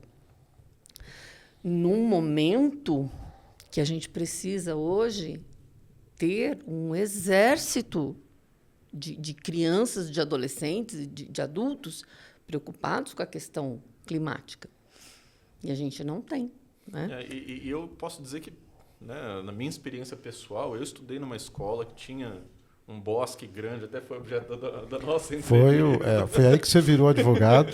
Você reivindicou quantos anos, Bruno? Aqui em Campos. Isso, lá no Dora Lígia. Meu primeiro emprego foi lá. Quantos anos você reivindicou lá para a professora? Eu tinha 6 o seu anos direito de catar o pinhão. direito de catar pinhão. E foi assim, a gente tinha um espaço aberto ali e eu reconheço o quanto me fez bem, sabe? Tá bastante naquele ambiente. O Dora Lígia foi meu primeiro emprego, né? Amo de paixão. E aquele bosque é emblemático, né? O bosque do Dora Lígia é maravilhoso e isso faz falta para as crianças. Eu acho que é um sentimento de culpa na gente, nós adultos, enfim, né? Porque eu ouço sempre umas pessoas falarem, poxa, mas como que a gente conseguia sobreviver sem o celular? Né? Porque não tinha. Teve uma época nossa que não tinha celular e a gente se virava muito bem, né? Talvez assim, eu era feliz e não sabia. Não é, nós não estamos aqui tirando aqui o celular de ninguém. Nós falamos isso no ano passado. Não é essa a questão. Mas a gente se virava bem, né, com essa questão das nossas brincadeiras, né? A gente prestava muita atenção na aula, porque senão tem aquele apagador de professora que ele é meio teleguiado. Então, eu era do fundão. Então, eu acho que a Marta só se pegava... Não pegava, não. Mas eu tinha uns professores que eles jogavam assim e ele ia teleguiado. Ele chegava até mim. A gente era muito arteiro. Mas há um sentimento, às vezes, de ver uma criança, e nós mesmo, adultos, sempre ali, meio que constantemente com o celular, antes de dormir, pega o celular, não assiste mais uma série direito, não assiste um filme, não assiste um espetáculo, enfim. E sempre diz isso, poxa, mas a gente se virava muito bem sem o celular. Só que hoje nós somos dependentes da tecnologia, dependentes, assim, nós trabalhamos com a tecnologia, né? Mas a gente tem que ter momentos de pausa. Você falou de uma coisa muito rapidamente aí, mas eu acho que é importante a gente frisar. A questão do sono, né? O sono é necessidade básica do ser humano. Aliás, você já viu numa charge, eu gosto muito de charge, né? Então tem uma charge que até uso nas minhas palestras, que é a pirâmide de Maslow, né? Dormir é necessidade básica. Dormir, tomar água e comer, sendo que você até fica uns dias sem comer e sem tomar água, mas não fica sem dormir. É forma de tortura. Sim. Não permitir... Privação de sono. Privação de sono. E aí fizeram um desenho da pirâmide de Maslow e puseram mais 2 camadas para baixo. Wi-Fi e bateria do celular, né? Hoje você não vive sem isso. Então, muito sério. Agora, a privação do sono para a questão da aprendizagem... Para tudo. Tem uma pessoa que eu gosto muito de seguir, que é o Eslen Delanogari, que ele é psicólogo e neurocientista. Ele tem agora criado um instituto de psicologia baseado em evidências. Ele diz assim, que ele forma psicólogos, né? Ele diz que a primeira pergunta do psicólogo no consultório tem que ser: você está dormindo bem? Porque a neurociência já pacificou em todos os aspectos de que o sono ele é essencial para todas as psicopatologias. Sim. Se o sono estiver desregulado, ou elas surgem ou elas são muito agravadas. Além de questão de aprendizado, de solidificação de memória, de atenção, e que o sono é extremamente prejudicado pela exposição à luz azul das telas, pelo menos 3 horas antes de dormir. Eu já escutei relatos de mães dizendo que a filha adolescente passava a noite conversando com o namorado. Logo no surgimento dos aplicativos de mensagem, a minha filha falava para mim: mãe, passei a noite inteira conversando com fulano. Olha só. E a gente vê o quanto da criança que passa a noite jogando, que passa a noite... Isso, conduzida pelo aplicativo. O aplicativo vai jogando conteúdo, né? O algoritmo vai jogando conteúdo e a criança vai indo. Precisa... Marionete. Mas aí que está. Sabendo, dito isso, aí o pai, a mãe, é uma questão de impor também limites, né? Sim. Infelizmente, doa quem doer, na verdade. Doa quem doer. Né? Você está lá a noite inteira, né, a criança lá, adolescente, tira o celular. Eu acho que, esse é o caminho, professor. E é difícil para a gente e para as crianças, né? O Yuval Harari ele diz que é muito difícil até para a gente, para nós adultos, nos livrarmos desse Sim. vício, porque a expressão que ele usa é de que, pela primeira vez, descobriu-se como hackear o nosso próprio cérebro. Eles conseguem acessar o jeito como o nosso cérebro funciona, como o nosso cérebro processa as emoções, como o nosso cérebro libera dopamina, para que ele seja manipulado de uma forma que a gente realmente não consiga sair. Parar com aquilo. Não tem aquela história que às vezes pensa assim, já acontece. Eu tenho certeza que você está do outro lado aí, se deliciando com esta conversa, essa resenha aqui com a gente, aqui com a professora Marta Esteves. Às vezes você está meio que pensa, você falou de hackear, é uma coisa estranha, parece, né, que tem aqui no celular algum visorzinho, alguém está olhando para a gente, alguém está seguindo os nossos passos, porque nós pensamos em alguma coisa, sei lá, pensamos num tênis. E de repente você entra lá no Insta, Facebook, eu sei lá, em alguma informação, algum provedor de notícias, alguma coisa, algum site, aparece o raio do tênis. Isso aí não é do bem não, hein, professora? Fala que se você falar, né? O Google te escuta. E essa questão de hackear é uma coisa interessante que você apontou aí, viu? Acho que estão hackeando a gente aí, meu. Hackeando. Plantando chip. E, professor, eu acho que eu queria... Sim, fica à vontade, Nuno. Eu tô perdida no tempo aqui. Fica à vontade. Porque eu acho que foi muito interessante ter aberto essa conversa com o livro da Geração Ansiosa, porque eu queria ouvir a sua opinião sobre um aspecto, eu acho que não foi discutido na entrevista de um ano atrás, e que eu tenho visto também, tem sido estudado, que é até com essa questão das bets, um pouco dessa ansiedade que tem sido gerada nas redes sociais é por um aspecto. Se você abre o Instagram hoje, pelo menos no meu é assim, a cada propaganda que aparece no Instagram, sabe, 9 de 10 você pode ficar milionário da noite para o dia, como você vai ficar rico rápido, como você vai conseguir a sua liberdade financeira. Isso cria uma expectativa irreal, principalmente nos jovens, né, nas crianças. E a gente tem visto cada vez mais que o jovem não quer mais seguir uma carreira de que, olha, você pode até ter sucesso na vida, mas olha, são muitos anos de trabalho duro. E cria-se uma expectativa de que a criança, né, o adolescente, o jovem, consegue realmente, que tem 1000 maneiras de ficar milionário da noite para o dia, e que se ele não consegue isso, se ele não atende essa expectativa, ele começa a se frustrar com isso, porque é uma expectativa irreal. Se frustrar, exatamente. E essa questão do aumento aí, nossa, um aumento tremendo de influencers. Né? Eu peguei aqui para mostrar. Quem educa as nossas crianças? Como evitar que novas gerações sejam vítimas do consumismo e explorados pelo marketing das Big Techs? Então, assim, quem é que está influenciando as nossas crianças? Eu falo que eu odeio que me chamem de influenciadora.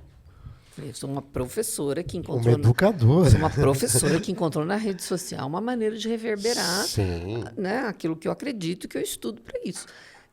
Pergunta para as crianças hoje o que eles querem ser. Influencer. Digital influencer. Coach, né? Tem um monte de gente aí tendo inventou a lâmpada, né? A solução para todos os problemas, Nuno, que você encontra, né? Solução para tudo. E de influência muito duvidosa. Por isso que eu falo, não me chame de influência, pelo amor de Deus, porque a grande maioria, claro, não podemos generalizar, mas tem uma grande maioria de influência muito duvidosa, de caráter muito duvidoso. E vendendo Sem mundo dúvida. Que não existe. Né, a pessoa vende uma ilusão de sucesso, mas o carro é alugado, aquela casa que ela está mostrando é alugada, é só para tela, é só para fazer E essas rifas agora, nessas rifas... O próprio jogo do Tigrinho aí, o próprio jogo do Tigrinho, inclusive, está sendo combatido aí pelas polícias de todo o estado e do Brasil inteiro. Crianças, né? Usando crianças. Exato, usando crianças, apostas, rifas de veículos, de casas, enfim, tudo isso, entendeu? Então é usado. Aí que tá. Assim como nós temos que chegar no cara que inventou lá as plataformas, Facebook, responsabilizar também essas pessoas.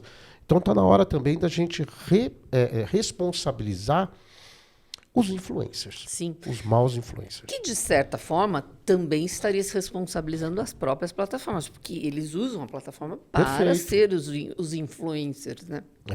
Mas de conteúdo muito duvidoso. E é zero de filtro, né? Não tem filtro. Você posta aquilo que você bem entende. E isso também causou um outro fenômeno muito sério, que eu já falei dele muito rapidamente, mas foi a questão do advento das fake news, né? Hoje você acredita naquilo que você quer acreditar, naquilo que te convém, porque as fake news, para todos os lados, de todas as formas, não só na questão política, em todas as outras questões, e aquilo traz aquilo que você quer ouvir, e não necessariamente aquilo seja a verdade. Né? Então, tudo muito complexo. É tão deselegante, e às vezes assim, a gente combina aqui uma turma para almoçar, né? Nós somos no restaurante, já não se vê há muito tempo. Aí, já aconteceu isso comigo, viu, professor? Não se vê há 2, 3, 4 anos. E aí combina, venha para Campos do Jordão tal, e no restaurante. Aí, ao invés de você conversar, dialogar, sabe um do outro, não, tá 2, 3 na tela, na internet. Aí traz a criança também está lá na tela. Aconteceu um caso há uns 8, 9 anos atrás, que eu não vou me esquecer jamais. Eu fui num almoço, na casa de uma família. Ao entrar na porta tinha um cesto. Ah, ótimo, eu ia falar isso. Tinha um cesto, sim. Então, assim, deposite seu celular aqui. Professora, Nuno, tribuneiros e tribuneiros. Mas isso teve uma guerra, porque acho que esqueceram de desligar o celular e tocava o celular e aquela. E aí, as pessoas estavam chegando na casa dessa proprietária, elas ficaram com raiva. Como isso? Estão cerceando o meu direito de pegar o meu celular. Isso aí eu adorei o que fizeram. Eu recomendo, viu? Sabe que, Sérgio, eu vi uma parecida que era num restaurante, eles colocaram uma placa escrito assim: muito legal. Não temos Wi-Fi, conversem entre si. Muito boa, Ótimo, muito excelente. boa, muito boa. Tem que ser. E assim, eu faço muito isso em família, quando a gente está com a criançada. Ah, né? é? Junto, netos e sobrinhos dos netos. E... Deve dar uma treta danada isso Não, aí. eles já sabem que a tia Marta é chata, que não pode. Aí, esses dias, eles ficaram comigo, com a gente, uma semana em julho. E assim, eu falava, em uma determinada hora do dia, eu ia deixar eles brincar um pouco. Eles esqueceram. Porque eu também tinha tantas outras atividades para fazer que esqueceram. Passaram 2 dias sem nem lembrar da existência deles. Então tem aí um caminho. Tem esse caminho. Mas parte de quem, Sérgio? Parte de um adulto. Do adulto. De um adulto. Ocupar a cabeça da criança com atividades, né? Mas, nesse caso, professora... Ou não também deixar eles se ocuparem um pouco. A gente direciona demais a infância. A infância também precisa ser um pouco, um pouco livre. Tinha um cantor, né, que já faleceu, o Erasmo Carlos. O Nuno talvez não conheça, porque ele é muito jovem. Conhece o Erasmo, Nuno? Conheceu? Não pessoalmente, mas... Amigo do Roberto Carlos. Mas conheço o trabalho dele. A música dele que falava, proteção desprotege. A gente também... protegeu demais as crianças, né? Não pode isso, não pode aquilo, que é a história de quebrar o braço, quebrar a perna. E aí, né, com uma série de proteção, de direcionamento da criança, não pode ter tédio, faz isso, faz aquilo, faz aquilo. E aí a gente desprotegeu, virtualmente falando. Pois é. Porque o mundo foi se tornando perigoso, porque não pode sair na rua, porque tem ladrão, porque isso, porque aquilo. Foi trazendo para o mundo, para dentro de casa, para o mundo virtual, totalmente desprotegidas as nossas crianças dentro de casa e protegidas demais no mundo externo, sem a possibilidade sequer de, sabe, esse livro que ele fala muito, uma criança que não consegue atravessar a rua, que não vai numa padaria. Não deixa a criança ser criança. Não deixa a criança ser criança. Eu, pelo menos na minha experiência particular, eu convivi com adultos que tinham essa visão de, né, tanto a minha mãe, o saudoso Dr. Franklin, ele era dessa mesma ideia. Eu lembro de quando eu quebrei o punho, minha mãe me levou no Dr. Franklin e falou: osso cola, sabe? Ainda mais quando é criança. E que é isso, essa coisa da liberdade, deixar a criança ser criança. Eu falo que um joelho ralado dói bem menos que um coração partido, não é só na música. É. Deixa ralar o joelho, deixa rasgar a calça. Não sobe aí que tá de roupa nova, pelo amor de Deus, gente. Deixa subir a árvore, deixa... Né? Se machucar um pouquinho faz bem, né? A criança fica esperta pra caramba. Esperta, eu nem falo. E a gente está cerceando a liberdade das nossas crianças. E a minha mãe fazia muito isso, sabe? Você quer ir na padaria? Vai na padaria, tá aqui, ó, dinheiro, vai lá. Ela vira. Ela ainda ia a pé, ia pra ver como é que tá, mas vai lá, você não quer... Pede pra moça, sabe? Até pra criança se defender também. Sim. né? De tudo. Porque cria-se também nela, se a gente deixa isso, ela tem também que estar preparada. Você tem que preparar, a criança tem que estar preparada para a vida. Para a vida, é. Né? Esses dias uma criança me pediu água. Falei, também estou com sede, vamos lá comigo. Peguei o copo, fiz ele pegar. Falei, eu também estava com sede. Falei, caiu do seu dedo? Você vira aqui? Não, não caiu. Então, tá bom. Então, É isso aí. é assim, tá com sede, vai lá, pega. Porque senão também você está criando uns reizinhos, né?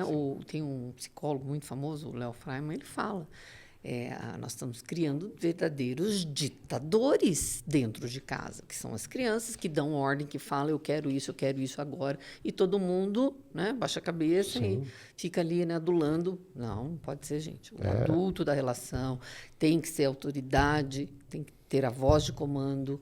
Não é autoritarismo, mas autoridade, voz de comando. Eu acho que muito do que a gente está vendo, e se eu tivesse que resumir tudo que a gente falou e dar uma, o pai, a mãe, o adulto precisa se conscientizar de que ele é o adulto da relação, ele tem que ter as regras, não de maneira autoritária, mas de maneira que seja a voz que comanda a situação, e não ser comandado. E que ele tem uma responsabilidade pela criação daquela criança. Perfeito. E além dessa responsabilidade, ser o exemplo para a criança. Ser o exemplo. Tem um videozinho do Porque YouTube. se ele continuar, mesmo ele tentando impor as suas condições, as suas regras, com os celulares não na mão aqui, a criança vai estar... Sabe o que os filhos dessa médica aqui falam para ela, da Timmy Kang? Psiquiatra, né? Então, ela que fala muito da questão das telas com os filhos, mas ela também é muito acessada o tempo todo. Logo no começo ela fala que um dia o filho dela falou assim, mãe, você é hipócrita. Que ela tomou um susto, porque, meu filho, não, porque uma criança... você não sai do celular. Ela falou, não, meu filho, você está certo. Eu estou trabalhando, eu estou respondendo, mas a partir desse dia ela começou a ter horários totalmente desfolgados, porque o filho chamou a atenção dela. Como que você...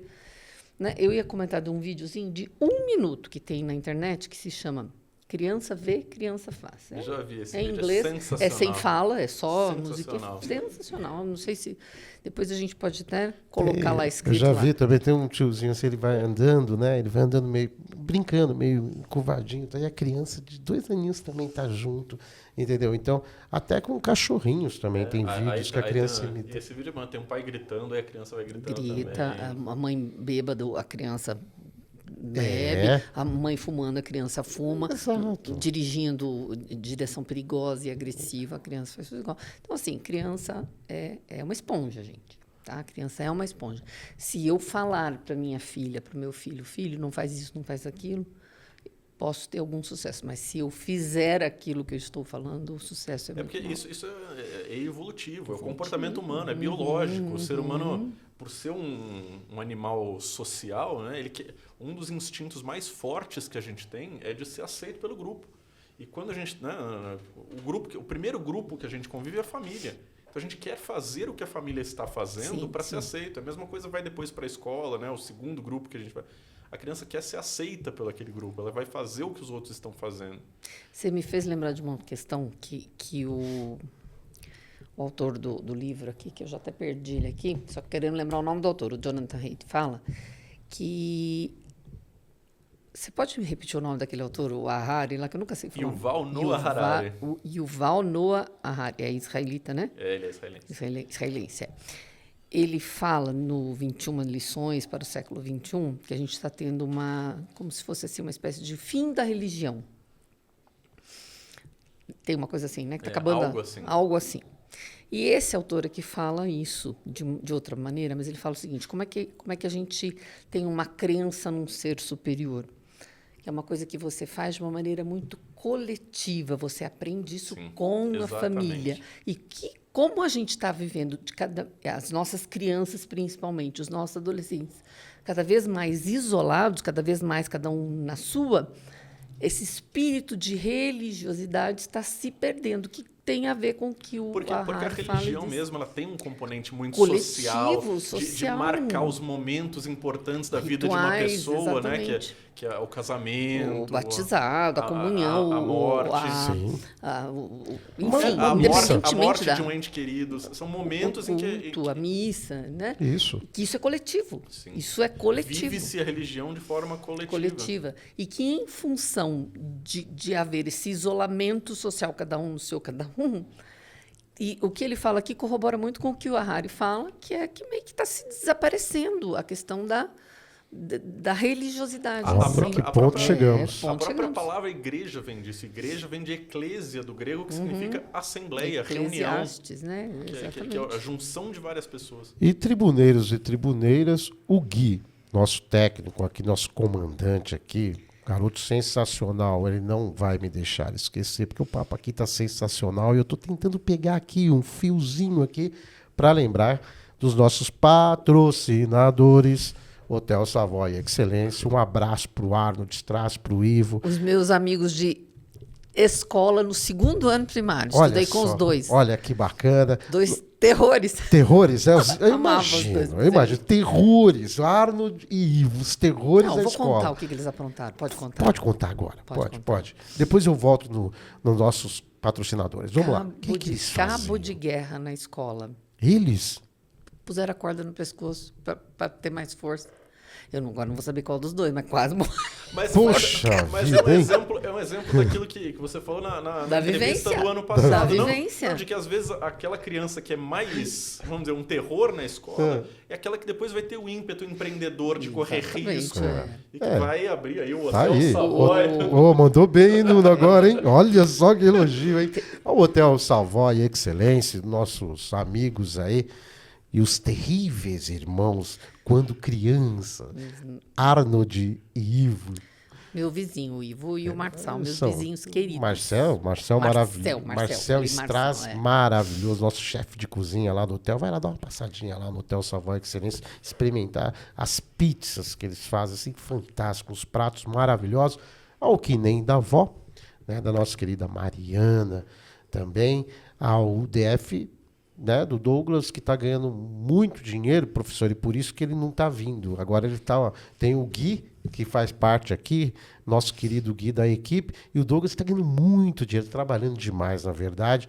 Então ele vem... E com muita qualidade. E com muita serviço qualidade. Impecável. Vai lá, DF Studio. Mandar isso um aí. abração pro Douglas. É isso aí, bacana aí. Temos aí o salão Haircut do nosso querido Tiago, que lhe manda um abraço, assim, porque ele esteve aqui, ele falou, Marcos Esteves é genial, sua professora. Eu falei, professora, você deveria ter sido aluno dela, aí você se comportar bem aí, viu, Tiagão? O Tiagão, um abraço aí pro nosso querido Benilson Toniolo, numa empreitada bacana. Querido. Benilson é um cara que... fora professora, de série. Benilson é um cara fora de série. Benilson é meu... Na verdade, a gente se trata de irmão, né? Sim, Maninho, maninha, grande amigo ele é do meu formidável. marido. Ele é uma das pessoas mais inteligentes que eu conheço. Maravilhoso. Sucesso na sua nova empreitada, viu, Benilson Toniolo? E esperamos em breve aí você aqui conosco, aqui dividindo a bancada. Na entrevista que nós fizemos anteriormente com a professora Marta, estava aqui o Tiagão, Benilson, e hoje eu tenho aqui o prazer de receber o nosso querido Nuno Coelho, que vai estar sempre aqui. Eu vou sempre estar convidando com ele aqui. É uma honra estar aqui. E fico à disposição também, viu? Pode me chamar vezes aí para te ajudar. Maravilha, eventualmente. Marta, maravilha. O assunto que for, né? Sim, como nossa, dividindo aqui a bancada e fazendo perguntas, vai ser um grande prazer também, Marta. Mandar aí um abraço para toda a nossa audiência, para que entrem lá no TribunaCast Oficial, nas nossas plataformas digitais. O Gui já está colocando na tela aqui, então eu não vou repetir as plataformas aqui. Entre lá você, faça parte do TribunaCast, seja da família TribunaCast. Nossa audiência, graças a Deus, está bombando. Estaremos aqui com convidados assim bem bacanas no decorrer deste ano aí, que eu tenho certeza que vocês vão gostar muito. Já tivemos entrevistas aí fenomenais, hein? Fenomenais. Entrevistas aí com a qualidade qualidade TribunaCast. Eu já assisti muitas, eu já falei pra você, eu sou um tribuneiro aí de plantão. É verdade. Marta, quando a gente convidou o Nuno, né? Foi uma indicação do Benilson, uma indicação do Renato, né? Januzzi, da Tomotec. Amigão. Falou, chama o Nuno. Eu falei, cara, o Nuno, né? Aí eu cheguei a primeira coisa, ô doutor, aquela formalidade. doutor O cara, pô, nada, o cara é doutor procurador, nada, que meu. isso? O cara é procurador de Estado. Ô doutor, pô, falei, será que ele vai aceitar o nosso convite? De pronto aceitou o convite, falou, pô, me chama de Nuno. E outra coisa, eu sou um tribuneiro, pô. Que Falei, então legal. beleza, Tamo em é do casa, nosso time. Estamos em casa. Professora, Com certeza. eu lembro, tudo bem, mas fique à vontade, dirimiu as suas dúvidas, foram tudo Todas. Não, foi né? uma conversa fantástica, né? fantástica, fantástica. No ano passado, eu lembro que eu te perguntei se ainda o mundo tinha jeito, né, com toda né, essa questão tecnológica das crianças e tal. Eu volto a lhe perguntar, tem jeito Eu ainda? acredito que sim, né? Antes de eu responder, deixa eu fazer uma brincadeira comigo mesma, né? Eu já falei que vou fazer 60 anos esse ano.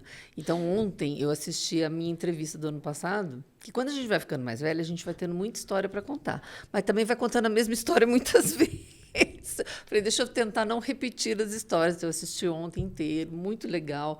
Revisitar, Foi muito bacana, foi muito bacana. né? Foi muito bacana, teve um engajamento, Foi teve... muito bom, sim. Quantos milhões de pessoas viram, professor? Um videozinho meu, nossa, né? 12 milhões. 12 bilhões, tribuneiros, 12 milhões de pessoas. É assustador. Eu fico muito assustada. Sabe o que eu atribuo a isso?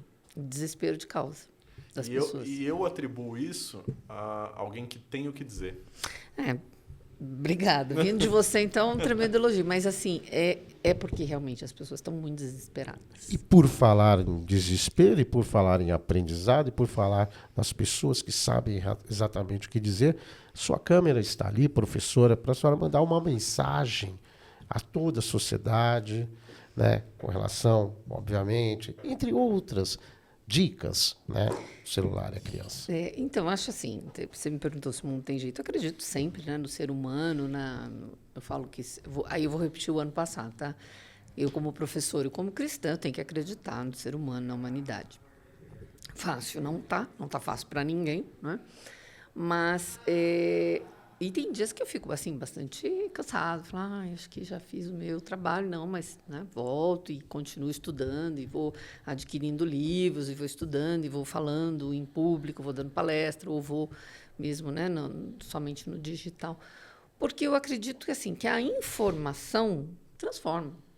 Né? A gente tem dois aspectos aí. Tem a questão de você negar a ciência e de você acreditar na ciência. Então, eu acredito na ciência. Então, divulgando informações... Assim, o que eu escuto de pessoas falando assim, olha, você me deu uma informação que mudou minha vida. Informação básica. Outro dia, uma pessoa falou que tirou as notificações... tirou as notificações de grupo de WhatsApp. Que eu falei isso num determinado momento. Ele falou, você mudou minha vida. A minha vida passou a ser outra a partir do dia que eu tirei o som dos grupos de aplicativo de mensagem. Então, assim, a informação, eu acho que ela talvez a questão mais importante que a gente tenha de disseminar, de acreditar nela, de correr atrás. Então, eu acredito sim, eu acredito no ser humano, acredito nas pessoas. Acredito que pai e mãe quer o bem do filho, com raras exceções. Pai e mãe quer o melhor para o seu filho. Então, é por isso que por esse motivo que eu faço esse trabalho e atendo aos convites quando me chamam, com muito prazer, com muita honra, justamente porque eu acho assim, a pessoa que toma consciência que, a partir de uma informação sua, ou busca mais, ou pelo menos com aquilo ali, ela já consegue melhorar um pouquinho no seu dia a dia, já é uma vitória. Acho que é por aí. Nuno? Olha, depois dessa, eu só posso dizer que é isso mesmo. A gente sabe que a gente está aqui diante de uma pessoa que tem o que dizer, seja por esse estudo sério, né? A gente está aqui com uma biblioteca de um estudo sério. Nós temos aqui um livro. Fala aqui, professora. Eu vou falar. Fala Antes de eu falar desse aí, deixa eu só falar. Todos esses livros aqui, 1, 2, 3, 6, são livros todos traduzidos para o português, mas ou são americanos ou são europeus.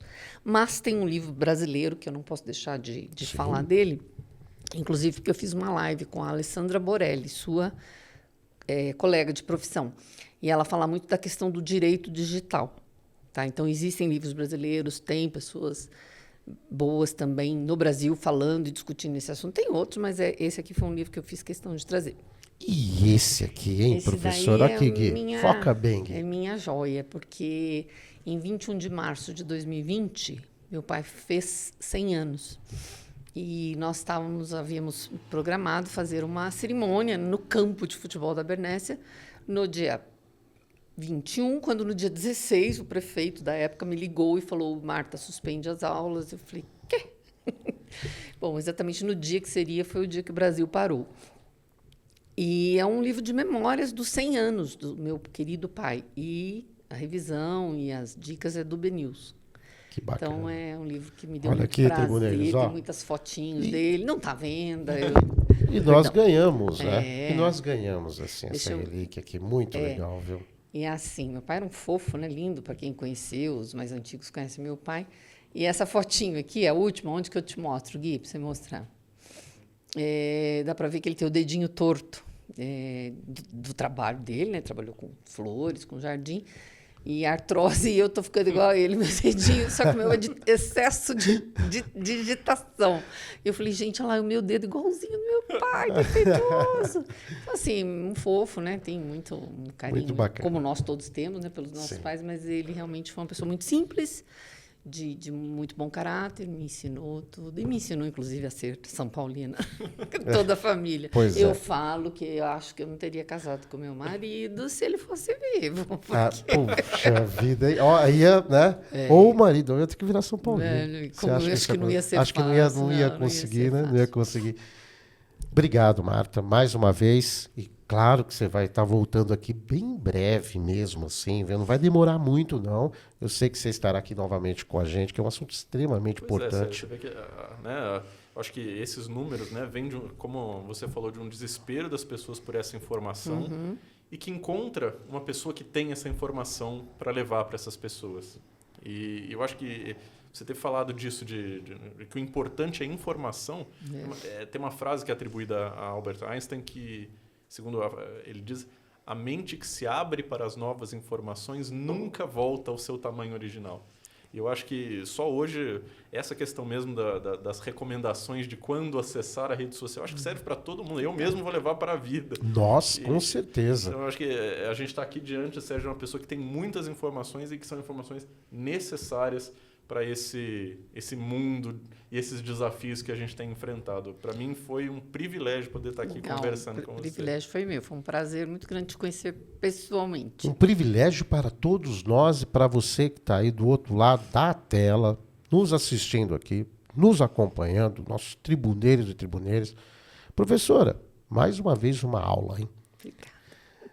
E nós estamos aqui terminando mais um programa sensacional com a presença do nosso querido amigo Nuno, que estará aqui conosco, com a nossa querida professora Marta Esteves, que estará também aqui do lado, aqui fazendo entrevista aqui para os nossos convidados, com o nosso querido Antônio, nosso palmeirense, que da próxima vez ele será entrevistado. Daqui a pouco vamos falar só do Palmeiras, porque a gente está aqui com uma surpresa aí. Você que é palmeirense, aí nós estamos em contato aí com o César Maluco, com o Ademir da Guia, e em breve eles estarão aqui. Eu conversei hoje pela manhã com o César Maluco, da nossa academia do Palestra Itália, entendeu? E, obviamente, é amigo do Arnold Strass, né? Os dois, o Ademir e o César. Então é um convite que vem do Arnold para que eles estejam aqui em Campos do Jordão. E a gente está negociando aqui. Em breve ainda vamos chamar palmeirenses, corintianos, São Paulinos, Santistas. Vamos chamar o Benilson, que é santista. Ele vai adorar estar aqui para receber um autógrafo, né, o Nuno? No Tribuna Cast tem lugar para todo mundo. Tem né, lugar Sérgio? para todo mundo. Antônio, muito obrigado pela presença. Obrigado, Gui, Nuno, professora Marta Esteves. A você, principalmente, especial, tribuneiro e tribuneira, a nossa querida audiência. Até a próxima terça-feira, se Deus quiser. Um grande abraço.